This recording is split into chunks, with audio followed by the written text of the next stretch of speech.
ফুলটি আঁকতে প্রথমে এখান থেকে দেখুন জিলাপির মতো পেঁচিয়ে পেঁচিয়ে নিচের দিকে নিয়ে আসবো, মাঝে একটু চওড়া হবে এবং নিচে আবার সরু হবে। প্রথমে দেখুন এখান থেকে দুইটা দাগ দিব, আবার দেখুন একই রকম করে দুইটা দাগ ভির মতো করে নিচের দিকে নিচের দাগের সাথে আমরা লেগে দিব। দেখুন ফুলের শেপ অলরেডি হয়ে যাচ্ছে। আবার পেন্সিল দিয়ে সোজা করে এভাবে দাগ দিতে থাকবো একেবারে নিচে পর্যন্ত। একটু আস্তে আস্তে দিব, দেখুন তাহলে সুন্দর হবে। এটা দেওয়ার পর আমরা কি করব, এই দাগটা গাঢ় করে দিব এতদূর পর্যন্ত। দেখুন আরেকটা দাগ কিন্তু হালকা দাগ থাকছে, এই হালকা দাগটা আমরা পরে আবার রাবার দিয়ে মিশে দিব। এই তো রাবার দিয়ে এই দাগটা মাঝের হালকা দাগটা আমরা মিশে দিচ্ছি।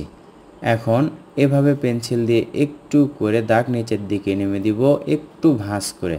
দেখুন এইভাবে, তাহলেই সুন্দর একটি ফুলের অবয়ব তৈরি হয়ে যাবে। এটি একটি সহজ পদ্ধতি বা টেকনিক। কেমন লাগলো আপনাকে কমেন্ট করে জানিয়ে দিন।